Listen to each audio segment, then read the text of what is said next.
सुबह की पहली किरण जब राम सेवक की बंद पलखें छूकर गुजरी तो उसकी नींद किसी बच्चे की तरह टूटे बिना धीरे धीरे खुली।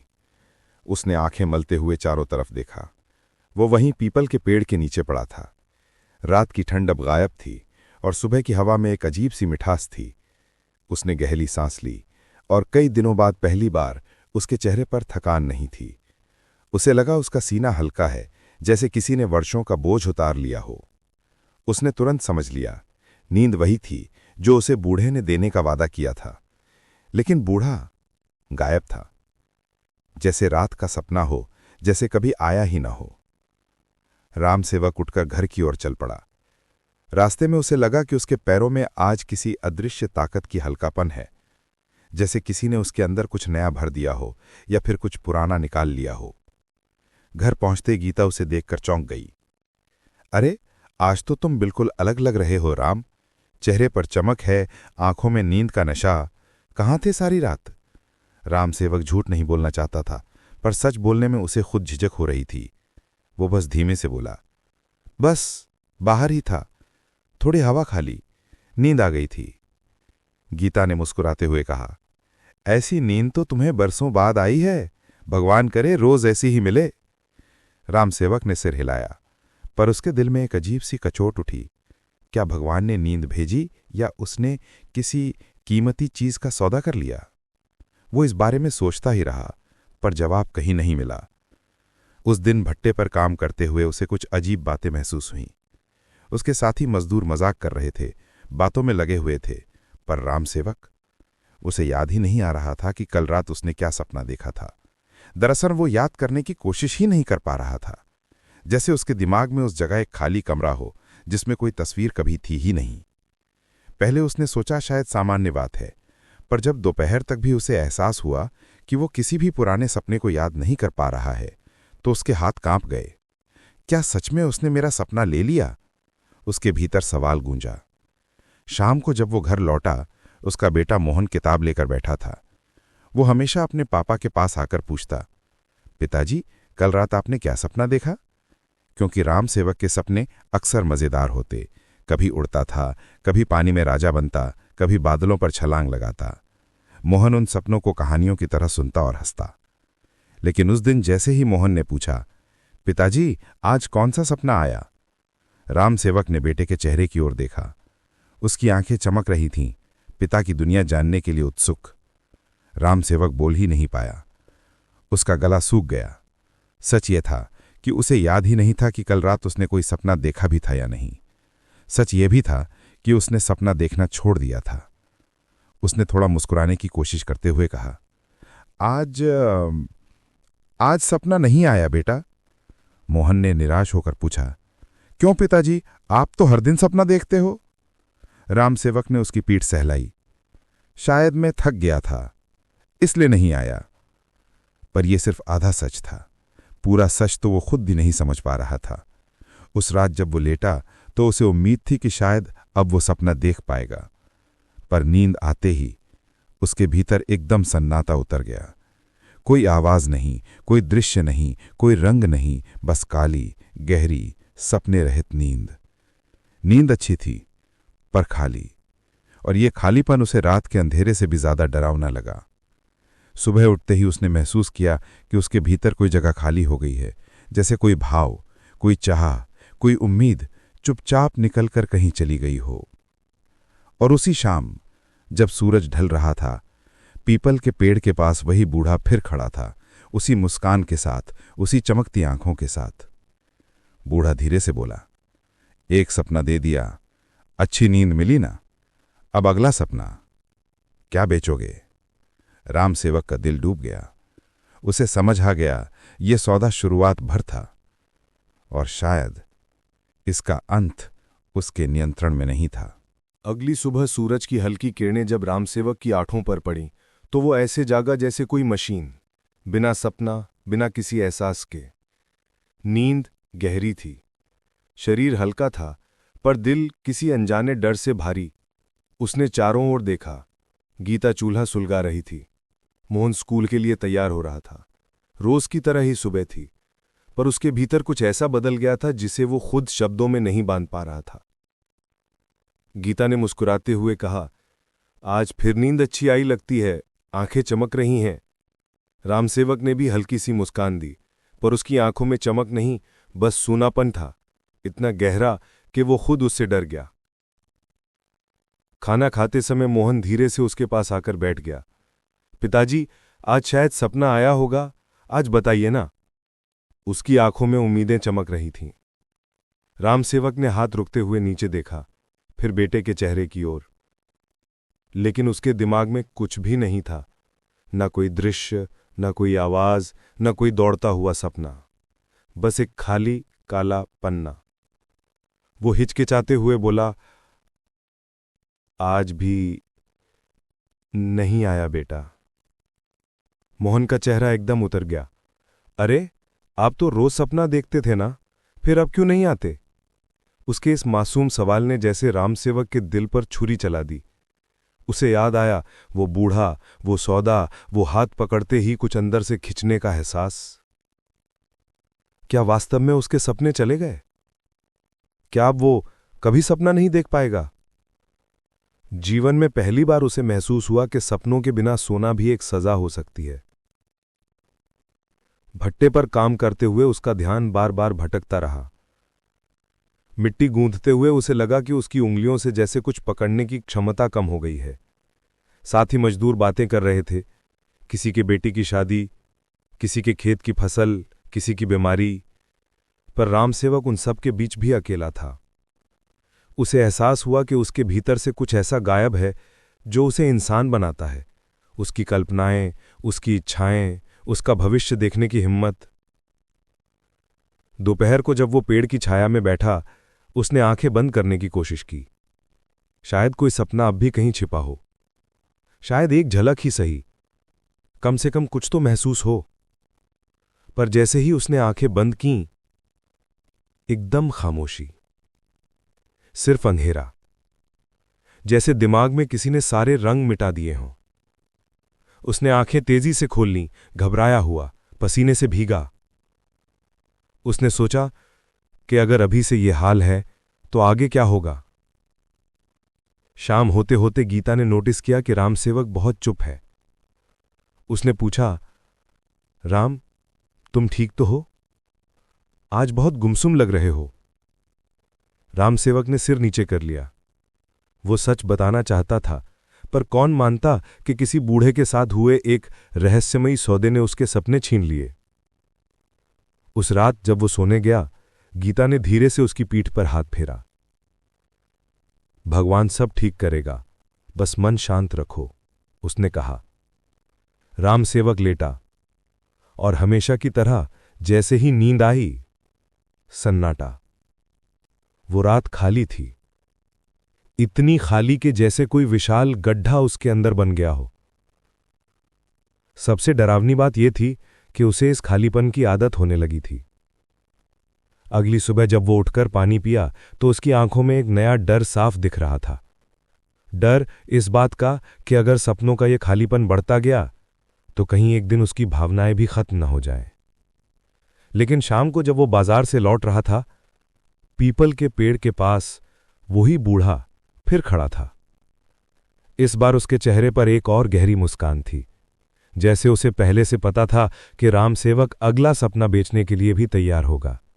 बूढ़ा धीरे से बोला, नींद मिली? चलो आज दूसरा सपना बताओ, आज उससे ज्यादा कीमत मिलेगी। रामसेवक के कदम वहीं जम गए, दिल कांप उठा और उसकी आंखों ने मान लिया कि ये सौदा अब रुकने वाला नहीं, और शायद अब उसके पास रोकने की ताकत भी नहीं बची थी। राधे राधे मित्रों, पल स्टोरी में आपका स्वागत है।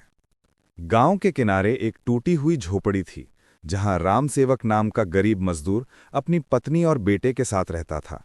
दिन भर ईंट भट्ठे पर काम करता, सांस धुएं से भरी रहती, हाथों पर छाले और बदन पर थकान का बोझ।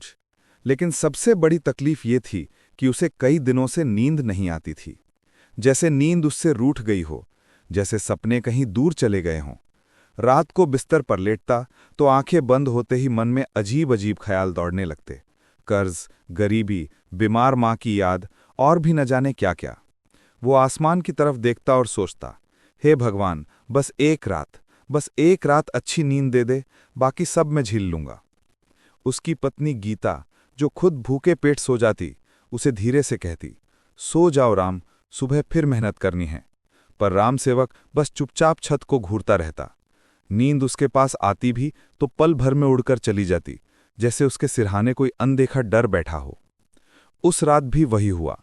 हवा थोड़ी ठंडी थी, गांव में अंधेरा गहरा था, पर उसके भीतर बेचैनी की आंधी चल रही थी।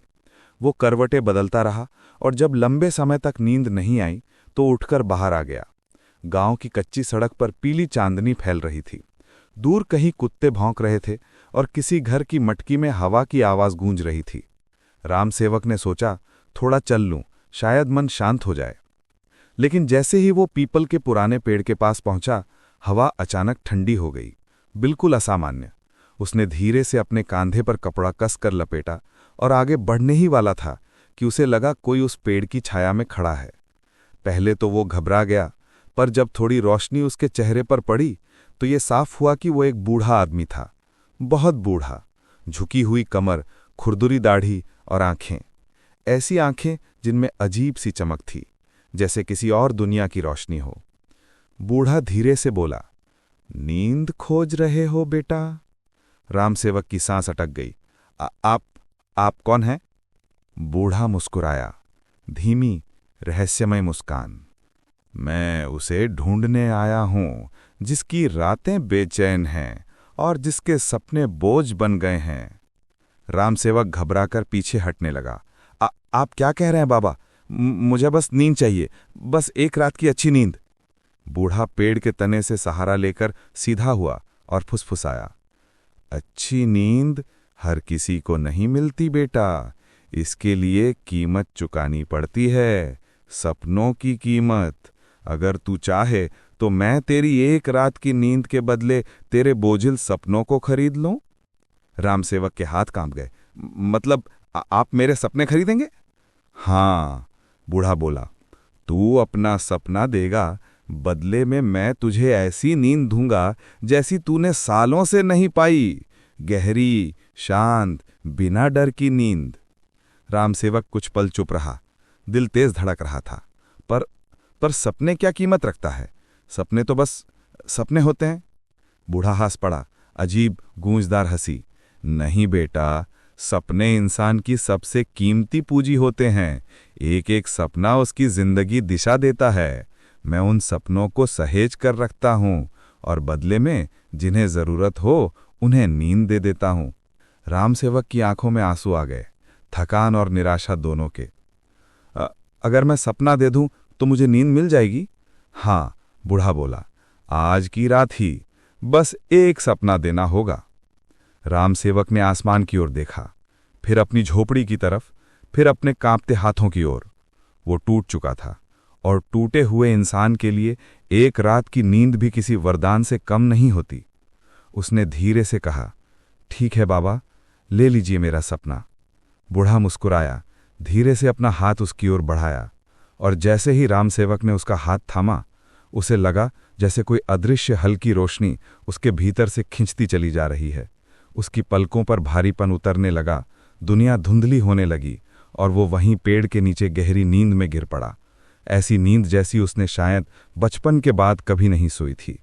लेकिन उसे नहीं पता था, ये बस शुरुआत थी। अगले कुछ दिनों में राम सेवक की जिंदगी जैसे किसी अनदेखे धागे से बंध गई। हर शाम जैसे ही सूरज ढलता और आसमान का रंग लाल से काला होने लगता, उसका दिल बेचैन होने लगता। दिन भर भट्टे पर काम करते हुए भी उसकी निगाहें बार बार उसी दिशा में उठ जाती जहां दूर पीपल का पेड़ दिखाई देता था। उस रहस्यमयी बूढ़े की परछाई उसी पेड़ से जुड़ी थी। उसे अब डर कम और आदत ज्यादा लगने लगी थी। आदत, एक ऐसी आदत जो शुरू में राहत देती है, फिर धीरे धीरे आदमी को अपने कब्जे में ले लेती है। उस शाम भी वही हुआ। काम से लौटकर जैसे ही वो घर पहुंचा, गीता ने उसकी थकान देखते हुए पूछा, राम, आज भी मन भारी है, तुम रोज इतने गुमसुम क्यों हो? पर वो सिर्फ हाँ बस काम ज्यादा था कहकर चुप हो गया। असलियत ये थी कि उसकी बेचैनी काम की नहीं थी, वो बेचैनी उस सौदे की थी जो अब उसकी जरूरत बन चुकी थी। रात होते ही वो धीरे से बाहर निकल गया। उसके कदम खुद ब खुद उसी पीपल के पेड़ के नीचे ले गए, जैसे कोई अदृश्य ताकत उसे खींच रही हो। जैसे ही वो पास पहुंचा, बूढ़ा पहले से इंतजार करता मिला। हवा में वही अजीब ठंड, वही चमकती आंखें, वही रहस्यमयी मुस्कान। बूढ़ा बोला, आज तुम देर कर दी, लगता है आज का सपना तुम्हें पकड़कर रोक रहा था। राम सेवक ने गहरी सांस ली। आज कौन सा सपना लोगे बाबा? उसकी आवाज में डर कम, बल्कि एक अनचाहा उत्साह था, जैसे वो खुद भी समझ नहीं पा रहा कि ये सौदा क्यों भूलता नहीं। बूढ़ा धीमे से बोला, आज मुझे तुम्हारा वो सपना चाहिए जो तुमने जवान होने पर पहली बार देखा था। अपना छोटा सा घर, अपनी पत्नी के लिए नई चूड़ियां और अपने बेटे को पढ़ाकर ऑफिस में बैठते देखने वाला सपना। राम सेवक का दिल जोर से धड़का। वो सपना बहुत पुराना था, पर उसका सबसे गर्म सपना था। वही सपना जिसे सोचकर उसने सालों गरीबी झेली, वही जो उसे आशा देता था। उसने कांपते हुए पूछा, बाबा, क्या कोई दूसरा सपना नहीं ले सकते? बूढ़ा मुस्कुराया, जो सपने ज्यादा गर्म होते हैं वही ज्यादा कीमत पर बिकते हैं। तुझे अच्छी नींद चाहिए या नहीं? राम सेवक चुप हो गया। उसका दिल कह रहा था नहीं, लेकिन उसका शरीर, उसकी थकान, उसका डर कह रहे थे हाँ। बूढ़े ने अपना हाथ आगे बढ़ाया, लाओ, ये सपना भी दे दो, बदले में आज की रात और भी शांत मिलेगी। राम सेवक ने बहुत देर तक अपना हाथ रोक कर रखा, पर अंत में उसने वही किया जो एक टूटे हुए इंसान से अक्सर उम्मीद की जाती है। उसने अपना हाथ बढ़ा दिया। जैसे ही बूढ़े ने उसका हाथ पकड़ा, वही हल्की सी रोशनी उसके हथेली से उसके सीने की ओर खींचने लगी। इस बार उसे झटका भी लगा, जैसे उसके अंदर से कुछ बहुत भारी, बहुत पुराना, बहुत कीमती चीज खींचकर बाहर निकल रही हो। वो वहीं जमीन पर बैठ गया, हांफता हुआ, खाली खाली नजरों से देखता हुआ। कुछ ही पल में उसके चेहरे पर नींद उतरने लगी, गहरी, शांत, भारी नींद। वो पेड़ के नीचे लेट गया और पलकें बंद होते ही दुनिया गायब। उस रात उसे नींद तो मिली, पर सपने के बदले। अगले दिन वो पहले कभी न देखी गई ताजगी लेकर उठा। दिमाग हल्का था, बीती रात की बेचैनी गायब थी। कुछ ही घंटों में वो इस अनुभव का आदी हो गया, जैसे किसी को रोज सुबह शराब मिल जाए और वो भूल जाए कि उससे पहले की दुनिया कैसी थी। धीरे धीरे एक अजीब सा चक्र बनने लगा। वो दिन में काम करता, शाम को बेचैन होता, रात में बूढ़े को ढूंढता और हर सौदे के बाद अगली सुबह खुद को हल्का महसूस करता। गीता ने कई बार कहा, राम, तुम्हारे अंदर से खुशी क्यों गायब हो रही है? तुम मुस्कुराते कम हो गए हो, अपने बेटे के साथ कम बोलते हो। पर वो हमेशा टाल जाता, बस थक जाता हूं। असल में वो थकता नहीं था, वो खाली होता जा रहा था, धीरे धीरे, एक एक करके, अपने ही सपनों की जड़ों से दूर। और सबसे खतरनाक बात ये थी, उसे अब ये सौदा बुरा नहीं लगता था। उसे ये जरूरत जैसा लगने लगा था, जैसे कोई लत। आखिरकार जब भी जिंदगी की हर भूख मिट जाए और केवल एक ही भूख बची रह जाए, संवेदनाओं की भूख, तो इंसान सपनों से ही तो जिंदा रहता है। लेकिन राम सेवक, वो तो अपने सपनों को ही बेच रहा था। और बूढ़ा, वो हर शाम उसी पेड़ की छाया में एक शिकारी की तरह मुस्कुराता हुआ खड़ा रहता था, जैसे उसे पता था आगे भी बहुत सारे सपने बाकी हैं। दिन बीतते गए और हर गुजरते दिन के साथ राम सेवक कुछ खोता गया, कुछ ऐसा जो दिखाई नहीं देता था पर महसूस होता था। उसका बदन पहले की तरह हल्का दिखाई देता था, पर मन अब भारी होने लगा था, जैसे भीतर कोई बड़ी सी दरार पड़ रही हो जो हर रात और चौड़ी होती जा रही हो। उसकी नींद गहरी थी, लेकिन सुबह आंखें खुलने पर उसकी नज़रें खाली लगती थीं, जैसे कोई आदमी जिसने रास्ता तो देखा था पर मंजिल भूल गया हो। गीता अब अक्सर कहती, राम, तुम बदल रहे हो। पहले तुम सपनों में हंसते थे, अब नींद में बिल्कुल शांत हो। ये कैसी नींद है जिसमें एक भी सपना नहीं? राम सेवक के पास कोई जवाब नहीं था। वो सच कह भी नहीं सकता था। कौन मानेगा कि वो हर रात अपने सपनों की बोली लगाकर आता है? लेकिन उसकी ये बेचैनी अब धीरे धीरे डर में बदलने लगी थी, क्योंकि एक रात जब वो हमेशा की तरह बूढ़े के पास गया, बूढ़ा सिर्फ मुस्कुराया नहीं बल्कि हंसा। वो हंसी ऐसी थी जैसे किसी चीज पर जीत हासिल कर ली हो। बूढ़े ने धीमे से कहा, राम सेवक, क्या तुम जानते हो कि तुम अकेले नहीं हो? और भी लोग आते हैं अपने सपने बेचने, पर तुम मेरे सबसे अच्छे ग्राहक बनते जा रहे हो। राम सेवक चौंक गया। और भी लोग? बूढ़ा मुस्कुराया और फिर बोला, हाँ, रात में जब शहर सोता है तब सपनों का असली बाजार खुलता है। हर इंसान अपने बोझ से मुक्ति चाहता है। कोई नींद चाहता है, कोई अमीरी, कोई शांति, और बदले में लोग क्या क्या नहीं बेचते। यादें, उम्मीदें, इच्छाएं और हाँ, सपने तो सबसे महंगे बिकते हैं। राम सेवक सिहर गया। उसे लगा जैसे वो एक ऐसी दुनिया के दरवाजे पर खड़ा है जिसके पीछे सिर्फ अंधेरा है। बूढ़े आगे बोला, क्या तुम भी देखना चाहोगे इस बाजार को, जहाँ सपनों की महक हवा में घुली होती है, जहाँ इंसान अपनी ही नींद का व्यापारी बन जाता है? राम सेवक ने डरते डरते सिर हिलाया और अचानक बूढ़े ने उसकी आंखों पर हाथ रखा। अगले ही पल उसे महसूस हुआ कि हवा बदल गई है। अब वो उसी पीपल के पेड़ के पास नहीं था, बल्कि एक अजीब सी गली में खड़ा था। गली बिल्कुल शांत, बिल्कुल ठंडी, जैसे किसी और दुनिया की हो। गली की दीवारों से हल्की हल्की फुसफुसाहटें आ रही थीं, मानो किसी के सपने हवा में तैर रहे हों। आगे बढ़ते हुए उसने देखा एक लंबा सा हॉल, जिसमें लोग कतारों में खड़े थे। हर कोई थका हुआ, टूटा हुआ, कमजोर दिख रहा था, जैसे बरसों की उदासी और निराशा उनके शरीर से निकलकर हवा में भर गई हो। हॉल के अंदर बूढ़े जैसे कई लोग बैठे थे, काले कपड़ों में, लाल आंखों के साथ। हर किसी के सामने एक चमकती हुई छोटी डिबिया। लोग बारी बारी से जाते, बूढ़े जैसे व्यक्ति उनका हाथ पकड़ता और फिर कुछ रोशनी सी खिंचकर उस डिबिया में भर जाती। राम सेवक समझ गया, ये सपनों का बाजार है। यहाँ इंसान अपना भविष्य बेच रहा है, बदले में नींद का एक पल। उसने एक आदमी को देखा जिसकी आंखें बिल्कुल मौन थीं। उसने अपना सपना बेचा और फिर ठंडी सांस लेकर बोला, अब मुझे दर्द नहीं होगा। पर उसके चेहरे पर कोई खुशी नहीं थी, बल्कि एक गहरी खालीपन था। राम सेवक का दिल कांप गया। क्या वो भी इन्हीं में से एक बनने वाला था? बूढ़े ने उसकी पीठ पर हल्का हाथ रखा। डरने की जरूरत नहीं, तुम्हारे पास अभी भी बहुत सपने हैं, और जब तक सपने हैं बाजार खुलेगा। आज कौन सा सपना बेच रहे हो? राम सेवक ने सिर घुमाकर देखा। एक छोटी बच्ची अपने पिता का हाथ पकड़कर रो रही थी। पिता अपना सपना बेचने जा रहा था, शायद उसके भविष्य का, उसकी पढ़ाई का, उसके सुख का सपना। बच्ची बार बार कह रही थी, पिताजी मत बेचिए, लेकिन पिता बेचैनी में अंधा होकर बढ़ता जा रहा था। उस पल राम सेवक के गले में कुछ अटक गया।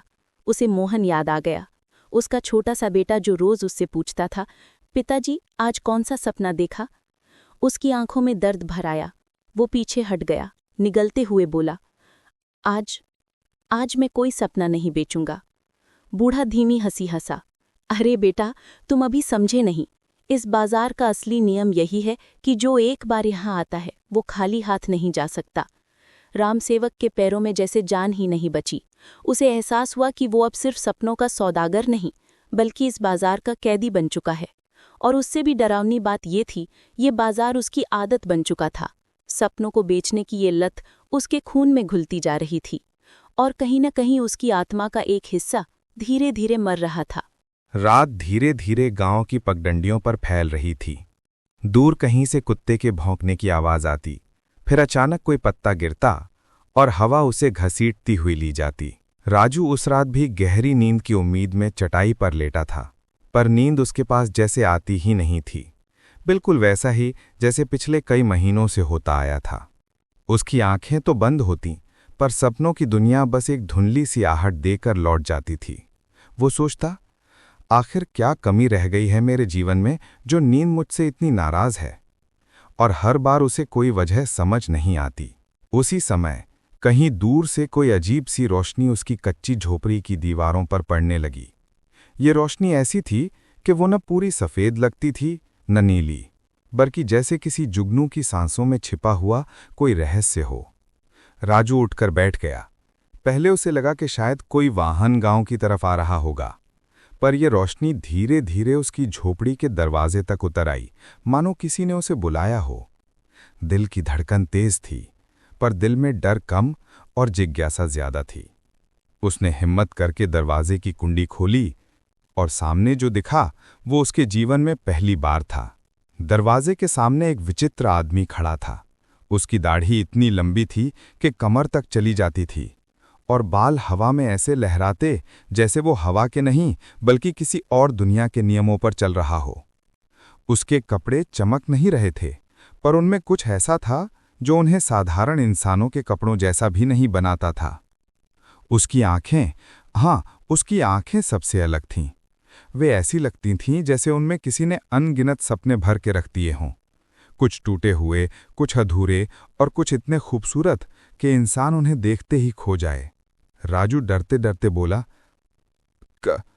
कौन हो आप? वो आदमी मुस्कुराया, एक ऐसी मुस्कान जो एक पल को अजनबी लगी और अगले ही पल किसी अपनापन दिखाती। उसने कहा, मैं वही हूं जिसकी तलाश तुम अनजाने में बहुत दिनों से कर रहे हो। राजू घबरा गया। मुझे? मैं क्या ढूंढ रहा हूं? वो आदमी उसकी झोपड़ी के भीतर देखने लगा, जैसे उसकी हालत को समझ रहा हो। फिर बोला, तुम्हें नींद चाहिए और मैं देता हूं लोगों को सपने। राजू को पहले तो हंसी आ गई। उसने सोचा ये कोई पागल आदमी होगा जो मजाक कर रहा है। उसने हिचकिचाते हुए कहा, सपने वो भी देने आते हो? और नींद? नींद तो बस आती है, नहीं आती। वो आदमी फिर मुस्कुराया, पर इस बार उसकी मुस्कान में थोड़ी गंभीरता थी। हर नींद, हर सपना, हर थकान, इन सब का हिसाब होता है। लोग समझते हैं कि सपने मुफ्त मिलते हैं, पर नहीं, सपनों के बदले भी मजदूरी देनी पड़ती है। दुनिया की सबसे अनमोल चीजें कभी मुफ्त नहीं होती। राजू की भौहें सिकुड़ गईं। तो तुम कौन हो? कोई बाबा, कोई जादूगर? आदमी ने धीरे से सिर हिलाया। नहीं, मैं हूं सपनों का सौदागर। मैं इंसानों की नींद ठीक करता हूं, लेकिन बदले में उनसे वही लेता हूं जिसकी कीमत वे समझ भी नहीं पाते। अब राजू का डर और जिज्ञासा बराबर हो चुके थे। वो आदमी आगे झुककर फुसफुसाया, तुम्हें नींद लौटानी है, गहरी नींद, ऐसी नींद जिसमें शरीर ही नहीं आत्मा भी आराम करे। राजू के दिल में जैसे कोई गर्म सी हवा दौड़ गई हो। महीनों से वो इसी चीज के लिए तरस रहा था। उसने तुरंत कहा, हाँ, चाहिए मुझे, चाहे कुछ भी करना पड़े। वो आदमी उसके सामने बैठ गया, मिट्टी पर उंगली से कुछ अजीब सी आकृतियां बनाते हुए बोला, नींद और सपने दो चीजें हैं। नींद तुम्हें जीवन देती है और सपने तुम्हारी थकी हुई आत्मा को रंग देते हैं। मैं तुम्हें दोनों दे सकता हूं, लेकिन बदले में। राजू का दिल रुक सा गया। बदले में क्या? आदमी ने धीरे धीरे ऊपर देखा। उसकी आंखों में चांदनी सा हल्का उजाला तैर गया।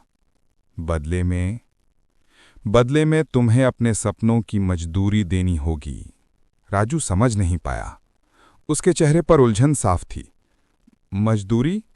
किस चीज की? आदमी ने मुस्कुराते हुए जवाब दिया, तुम्हें अपने कुछ सपने मुझे देने होंगे। जिन सपनों को तुमने कभी पूरा करने की कोशिश की थी या जिन्हें तुमने डरकर छोड़ दिया था, मैं उन्हें ले लूंगा। फिर तुम्हें नींद मिलेगी। जितनी गहरी नींद चाहोगे उतनी दूंगा, लेकिन बदले में तुम्हारी जिंदगी से कुछ सपने हमेशा के लिए गायब हो जाएंगे। वो वापस नहीं आएंगे। ये सुनकर राजू के अंदर जैसे कोई तूफान उठ गया। क्या सच में नींद इतनी महंगी हो सकती है? क्या एक इंसान अपने सपनों के हिस्से बेचकर सो सकता है? क्या कोई ऐसा समझौता करना भी चाहिए? लेकिन यही बात उसकी सबसे बड़ी कमजोरी को छू गई। उसकी बेचैनी, उसकी टूटती नींद, उसका थका हुआ मन। उसने डरते डरते पूछा, अगर मैंने सपने दे दिए तो मुझे कैसा लगेगा? क्या मैं उन्हें भूल जाऊंगा? आदमी ने चुपचाप सिर हिलाया। तुम्हें पता भी नहीं चलेगा कि वो कभी थे। राजू की सांस अटक गई। उसने सोचा, शायद यही रात उसके जीवन का सबसे बड़ा मोड़ था। और तभी आदमी ने हाथ बढ़ाकर कहा, फैसला तुम्हारा है राजू। सपनों के बदले मजदूरी दोगे तो नींद तुम्हारी होगी। उसकी आवाज इतनी धीमी थी, पर इतनी गहरी कि जैसे राजू के दिल तक उतर गई हो। उस रात चांद बादलों में छुपा था। हवा हल्की थी, पर भीतर का तूफान तेज। और राजू अपने जिंदगी के सबसे अजीब सौदे के सामने खड़ा था। रात अब और गहरी हो चुकी थी, पर राजू के भीतर एक अलग ही हलचल मची थी। उसकी झोपड़ी के बाहर खड़ा वो रहस्यमयी आदमी अभी भी शांत, स्थिर और अजीब तरह से आत्मविश्वासी दिखाई दे रहा था, जैसे उसे पता हो कि राजू आखिरकार कौन सा फैसला करेगा। राजू ने आसमान की तरफ देखा। बादलों के पीछे छुपे चांद ने जैसे जानबूझकर अपनी रोशनी वापस ले ली थी। मानो ये सौदा चांदनी में नहीं, अंधेरे की गोद में होना था। उसे ऐसा लगा जैसे पूरी दुनिया उस वक्त उसके फैसले का इंतजार कर रही हो।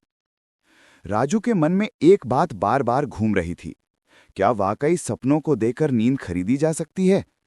उसका दिल कहता था कि ये गलत है, पर उसकी थकी हुई आंखें कहती थीं कि अब वो और नहीं सह सकता। उसके भीतर से एक धीमी आवाज उगती, सो जाओ राजू, बस एक रात की गहरी नींद, बस एक। पर उसी आवाज के पीछे कहीं उसके टूटे सपनों की चीखें भी गूंजती, मत देना हमें, हम ही तो तुम्हारे जीवन की आखिरी रोशनी हैं। इन दोनों आवाजों के बीच झूलता उसका मन ऐसा था जैसे कोई रस्सी पर चलने वाला कलाकार संतुलन खोने ही वाला हो। सपनों का सौदागर उसे ध्यान से देख रहा था। वो जानता था कि इंसान का सबसे कमजोर पल वही होता है जब वो थका हुआ हो, शरीर से नहीं बल्कि आत्मा से। उसने धीरे से कहा, डर मत राजू, कोई भी सपना बिना वजह नहीं जाता। मैं केवल वही लेता हूं जो तुम्हें आगे भविष्य में बोझ बनने वाले हैं। तुम उन सपनों के बिना भी जी लोगे। राजू ने माथा उठाकर उसे देखा, पर कौन तय करेगा क्या बोझ है और क्या नहीं?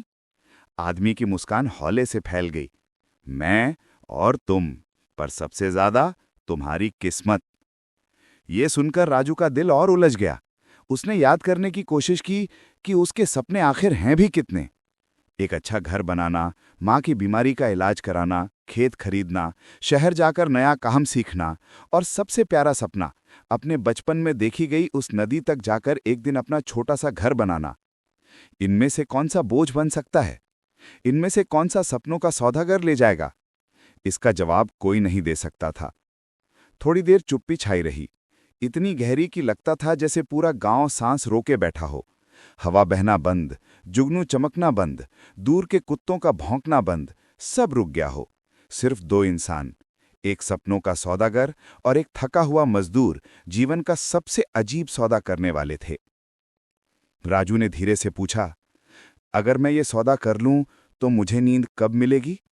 सौदागर बोला, अभी, इसी वक्त आंखें बंद करते ही नींद तुम्हें ऐसे घेरेगी जैसे कोई माँ अपने बच्चे को पहली बार गोद में लेती है। ये बात सुनकर राजू के अंदर की सारी थकान जैसे अचानक उमड़ पड़ी। उसके कंधे झुक गए, आंखें भारी हो गईं और दिल में एक हल्की सी उम्मीद जागी, शायद सच में अब थोड़ा आराम मिल जाए। आखिरकार उसने हिम्मत जुटाई और बोला, ठीक है, मैं तैयार हूं। ये सुनते ही सपनों का सौदागर एक धीमी सी मुस्कान के साथ आगे बढ़ा।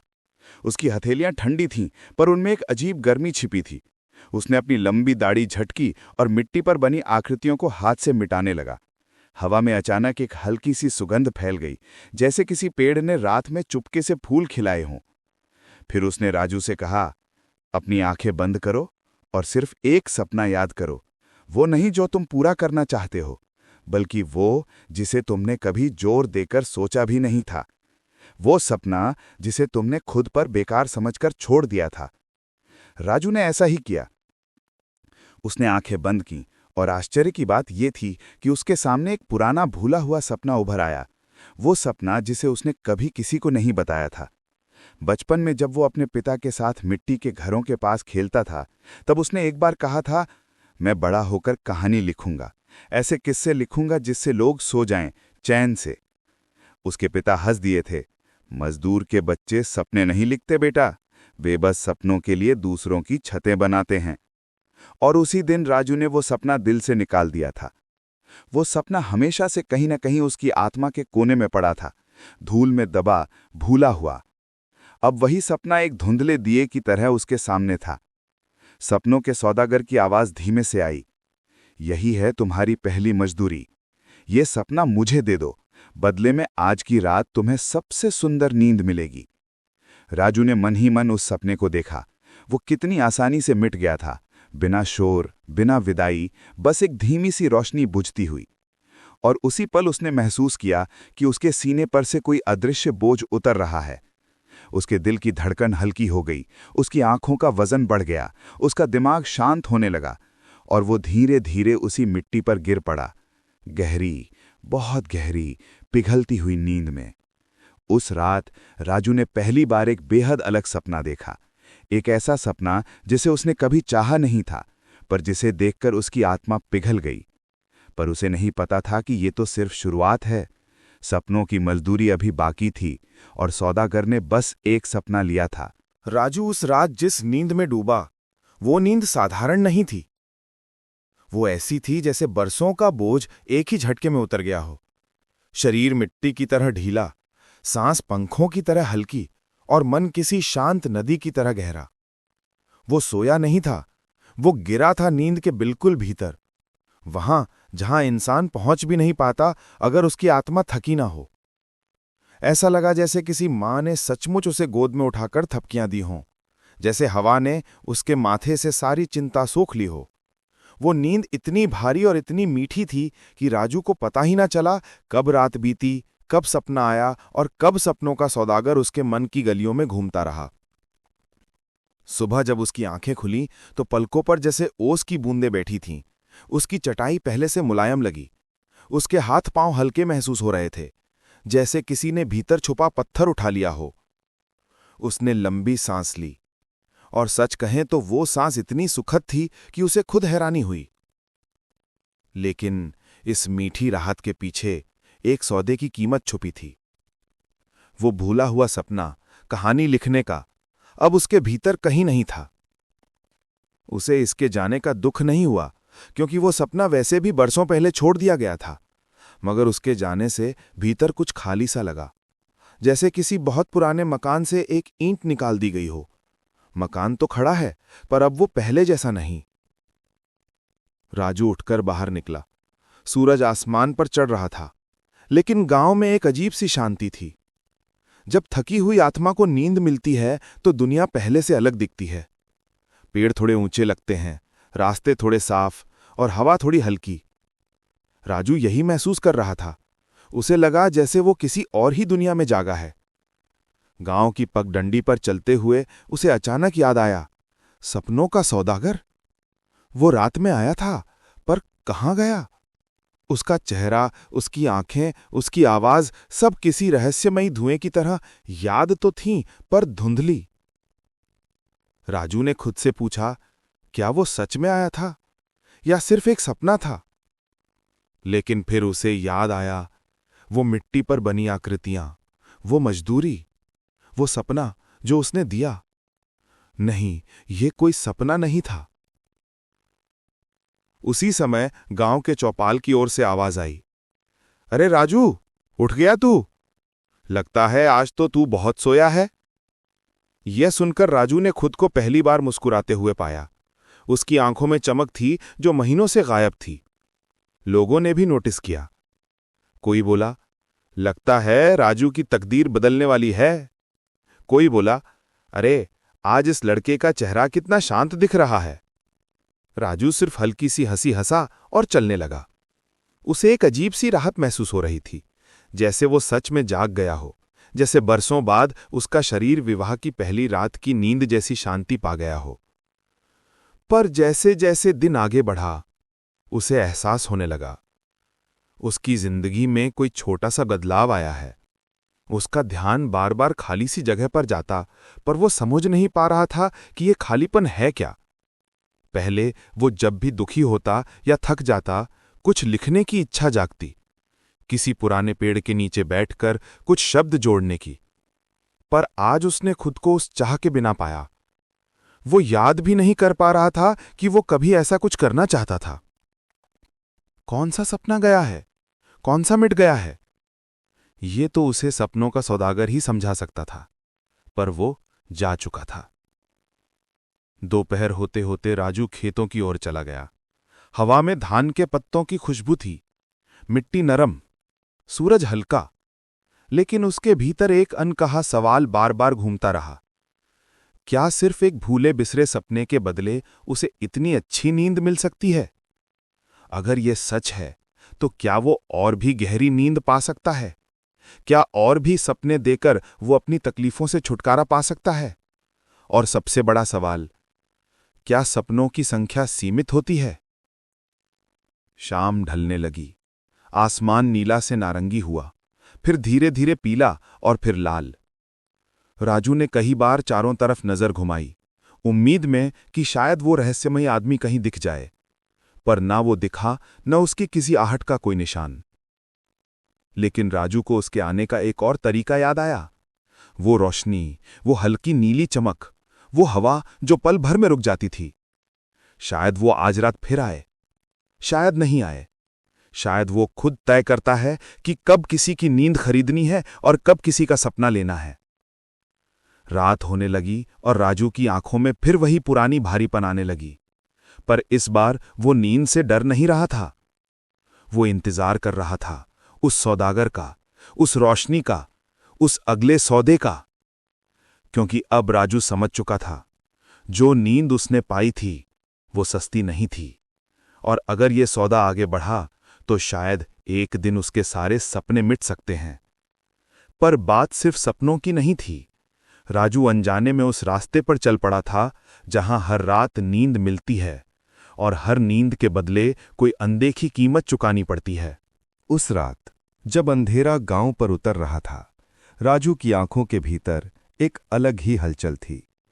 पहली नींद ने उसे जिस सुकून का एहसास दिया था, वो अब उसकी आदत बनने लगा था। एक मीठी, खतरनाक आदत। दिन में सिर्फ एक ही बात उसके मन में घूमती रही, क्या आज फिर वो आएगा? क्या आज फिर एक सपना जाएगा? क्या आज फिर नींद मिलेगी? राजू का मन अजीब सा हो गया था। वो खुद को रोकना चाहता था, पर शरीर और आत्मा दोनों एक गहरी खींच महसूस कर रहे थे, मानो कोई अदृश्य हाथ उसे फिर उसी जगह खींच रहा हो जहां से सब शुरू हुआ था। रात के करीब होते होते हवा अचानक शांत हो गई। वही निशानी जिसे राजू अब समझ चुका था। हवा का रुक जाना, पत्तों का थम जाना, कुत्तों का अचानक चुप हो जाना, ये सब संकेत थे कि सपनों का सौदागर कहीं आसपास है। वो अपनी झोपड़ी के बाहर बैठ गया, बिना किसी डर के, बल्कि एक अजीब सी उम्मीद के साथ। कुछ ही पलों बाद वो नीली सी हल्की चमक फिर जमीन पर फैलने लगी, धीमे धीमे, बिल्कुल उसी तरह जैसे पानी दिए की लौ को छूता है। और फिर वही परछाई सामने आई। सौदागर शांत था, मुस्कुराता हुआ, जैसे किसी पुराने ग्राहक को मिलने आया हो। राजू ने गहरी सांस ली और उससे पहले कि सौदागर कुछ कहता, उसने बोल दिया, आज मुझे फिर नींद चाहिए। ये बात कहते हुए राजू को खुद अपनी आवाज पहचान में नहीं आई। उसमें एक थकान कम थी और एक लालच ज्यादा। लालच शांति का, आराम का और उस मीठी गहराई का जिसमें वो पिछली रात डूबा था। सौदागर ने हल्की सी मुस्कुराहट के साथ कहा, मैं जानता था, एक बार नींद का सुकून पाकर इंसान खुद को रोक नहीं पाता, पर याद रख, हर रात की कीमत बढ़ती है। राजू ने नजरें झुका ली। मुझे पता है, मैं तैयार हूं। सौदागर उसके करीब आया और बोला, आज जो सपना जाएगा वो उतना आसान नहीं होगा जितना पिछली रात वाला था। पहला सपना पुराने पते की चिट्ठी था, न कोई पढ़ता था न कोई भेजता था। लेकिन आज, उसने राजू की आंखों में झांकते हुए कहा, आज वो सपना जाएगा जो तुमने कभी छोड़ने की हिम्मत नहीं की। ये सुनकर राजू के दिल में एक चुभन हुई। कौन सा सपना है जो वो नहीं छोड़ सकता? क्या वो मां के ठीक होने का सपना है, या अपनी गरीबी मिटाने का, या खुद को एक दिन सुरक्षित घर में देखने का? राजू अचानक घबरा गया। नहीं, ये तय मैं करूंगा कि कौन सा सपना दूंगा। सौदागर ने मुस्कुराकर जवाब दिया, तुम सिर्फ सोचते हो कि तुम तय करते हो, असल में सपने खुद तय करते हैं कि कौन जाए और कौन रहे।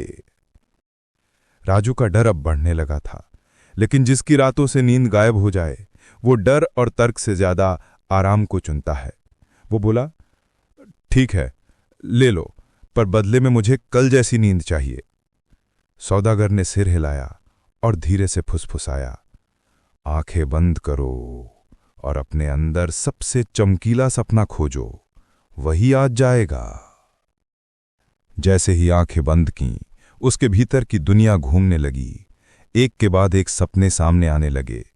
मां के लिए दवा का सपना, बेहतर जिंदगी का सपना, नया काम सीखने का सपना। पर सबसे चमकीला सपना एक और था, उसका छोटा सा खेत होने का सपना। एक हरा भरा टुकड़ा जहां वो खुद हल चलाए, खुद फसल बोए और खुद अपना पेट भरे। यही सपना उसकी आत्मा में सबसे ज्यादा उजाला करता था। और तभी सौदागर की आवाज आई, मुझे वही चाहिए। राजू कांप गया। नहीं नहीं, ये मत लेना, ये तो मेरी पूरी जिंदगी का। लेकिन उसकी बात पूरी होने से पहले ही उसके भीतर से वो चमकीला सपना खिंच के बाहर निकलने लगा। राजू ने महसूस किया कि उसकी छाती पर ठंडा हाथ रखा जा रहा है और उसके दिल से कुछ निकाला जा रहा है, धीरे धीरे, जैसे किसी कीमती चीज को चुराया जा रहा हो। राजू ने चीखना चाहा, पर आवाज नहीं निकली। उसने रुकने की कोशिश की, पर शरीर पत्थर सा हो गया। कुछ ही पलों में सपना पूरी तरह से बाहर आ चुका था, एक सुनहरी चमक की तरह, और सौदागर ने उसे अपने काले डब्बे में कैद कर लिया। राजू की आंखें खुलीं, वो पसीने में डूबा हुआ था, सांसें भारी, दिल तेज धड़कता हुआ, लेकिन शरीर थका हुआ और सपनों से खाली। पर उसी क्षण नींद ने उसे पकड़ लिया। वो फिर वही गहरी, मीठी, बहती हुई नींद में डूब गया। कमाल की नींद, इतनी गहरी कि उसे लगा जैसे उसने कई जन्मों की थकान एक ही रात में उतार दी हो। पर सुबह वो पहले से बहुत अलग था। उसके भीतर कुछ गायब था, सिर्फ नींद से नहीं, बल्कि जिंदगी से। उसे याद ही नहीं आ रहा था कि उसने कभी खेत खरीदने का सपना देखा था। जब किसी ने दिन में पूछा, अरे राजू, तुम्हारा खेत वाला सपना क्या हुआ, तो वह हंसकर बोला, अरे मैं कब खेत लेने वाला था, मेरे पास कौन सा सपना है इतना बड़ा।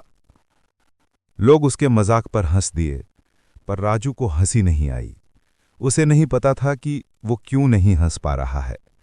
उसके दिल के अंदर एक खाली बर्तन जैसा धातु सा शोर गूंज रहा था। वो समझ नहीं पा रहा था, नींद तो मिल रही है, पर वो खुद धीरे धीरे खत्म हो रहा है।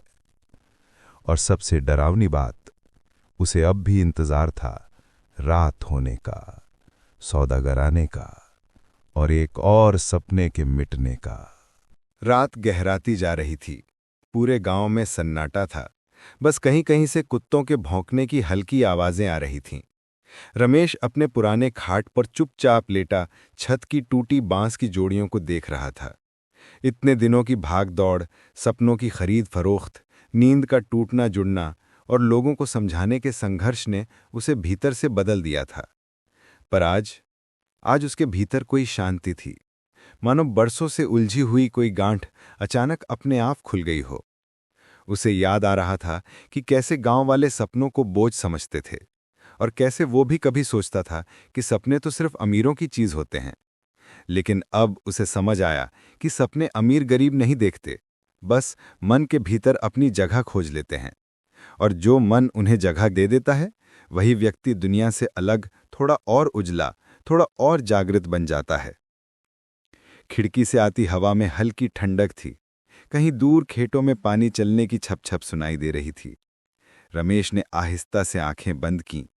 उसे एहसास हुआ कि आज उसकी नींद किसी मजदूरी का परिणाम नहीं थी, न सपनों की खरीद, न बेचने का बोझ, बल्कि दिल से कमाए हुए संतोष की नींद थी। ये वो नींद थी जो आत्मा के साफ होने पर आती है। कोई लेन देन नहीं, बस अपने अंदर की सच्चाई को स्वीकार कर लेने की शांति। उधर बुजुर्ग रामू काका भी पहली बार चैन से सो रहे थे। उनका चेहरा बिल्कुल शांत था, जैसे बरसों का डर आज खत्म हुआ हो। सुबह सुबह जब सब लोग तालाब पर इकट्ठा हुए तो हर किसी के चेहरे पर नींद का अनोखा प्रकाश था। किसी ने पहली बार सपनों की गर्माहट महसूस की थी, किसी ने पहली बार भीतर का बोझ हल्का किया था। गांव के माहौल में एक ऐसी ताजगी थी मानो रात भर आसमान ने सब पर कोई वरदान छिड़क दिया हो। और तभी रमेश ने सबसे कहा, नींद बेचने से नींद नहीं मिलती, दिल हल्का करने से मिलती है। और सपने कमाने की चीज नहीं, समझने की चीज होते हैं। अगर उन्हें बोझ समझोगे तो डर पैदा होगा, अगर उन्हें अपना साथी मानोगे तो रास्ता मिलेगा। गांव वाले शांत होकर उसकी बातें सुनते रहे। किसी ने ताली नहीं बजाई, किसी ने शोर नहीं मचाया, पर हर चेहरे पर एक गहरी समझ उतर आई थी, मानो उनके भीतर के अंधेरे को किसी ने एक छोटी सी लौ पकड़ा दी हो। उस रात से गांव में एक अनोखी परंपरा शुरू हुई। लोग एक दूसरे से सपनों की मजदूरी नहीं मांगते थे, न सपनों की कीमत तय करते थे। वे बस शाम को चबूतरे पर बैठकर अपने डर, अपनी उम्मीदें और अपने सपने एक दूसरे के साथ बांटते थे, जैसे एक परिवार करता है। और धीरे धीरे गांव बदलने लगा। जो घर पहले झगड़ों से भरे रहते थे, वहां हंसी सुनाई देने लगी। जो लोग पहले रातों को करवटें बदलते रहते थे, अब बिना आवाज किए गहरी नींद में सो जाते थे। सबसे बड़ा परिवर्तन रमेश में आया। जो लड़का कभी खुद के सपनों से डरता था, वह अब दूसरों को सपनों का अर्थ समझाने लगा। वह खेतों में काम करते हुए भी मुस्कुरा देता था, क्योंकि अब उसे पता था कि उसके भीतर एक ऐसा दीपक है जो किसी भी अंधेरे में बुझने वाला नहीं। कहानी के अंत में एक रात रमेश घर की छत पर लेटा तारों को देख रहा था। उसे लगा कि हर तारा एक सपना है, दूर, चमकदार और किसी के इंतजार में। उसने धीरे से आंखें बंद कीं और पहली बार बिना किसी डर, बिना किसी सौदे, बिना किसी बोझ के नींद में उतर गया। वही नींद जिसे उसने मेहनत से नहीं बल्कि समझ से पाया था। और यही था सपनों के बदले मजदूरी का सच्चा अर्थ, कि असली मजदूरी पैसे की नहीं, मन की शांति की होती है।